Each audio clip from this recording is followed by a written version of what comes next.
kids that come home from college, so we're not doing your laundry. I know you guys are going to have a great weekend. I know with Heidi and Melissa and Ashley as your leaders, you've got great examples.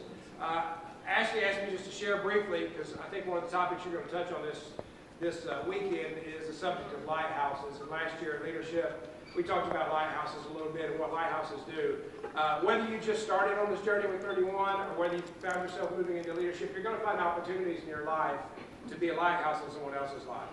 If this has changed your life, and if this is awesome, as we know it is for so many of you, probably all of you in this room because you're here, then you have a great opportunity to turn the light on. And I'll tell you that lighthouses, I don't know if, I love lighthouses. I take pictures of them every time we go somewhere near the water.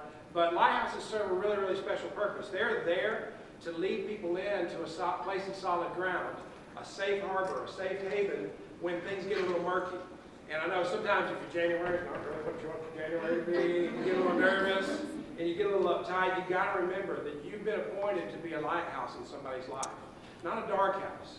And if the lighthouse were to leave shore and to go out in the deep, deep fog and join in all the sorrow and mess, guess what? The lighthouse is not going to be able to find its way into the solid, safe harbor and back to that solid ground, that marker there on the shore. It's really, really important for you to stay solid and stay grounded and remember what your purpose is, because your purpose is really not about you. I hope you know that by now. It's not about you. It's not, say that with me. It's not about me. It's about other people. And you are a lighthouse in other people's lives for a reason. It's because there's something special about you, and for whatever reason, God chose you for a moment in time. I will tell you this, you have no idea how big that is. I told the leaders at LC the other day, your vision, though it may seem huge to you right now, is so small compared to His vision for you and how He wants to use you as a part of His bigger vision.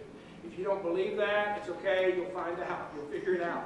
That your life is about more than just the world that you can see around you. And even if your vision's huge, if you have vision that one day I'm going to leave this country, I promise you, His vision for you is way bigger than that. It is way bigger, the impact you're going to have in other people's lives. So I encourage you to really, really soak it in this weekend, get all the encouragement, and remember this message of lighthouses as it's reinforced this weekend, and take it home with you and do something about it. You can't just go home and take your notes and suck them away.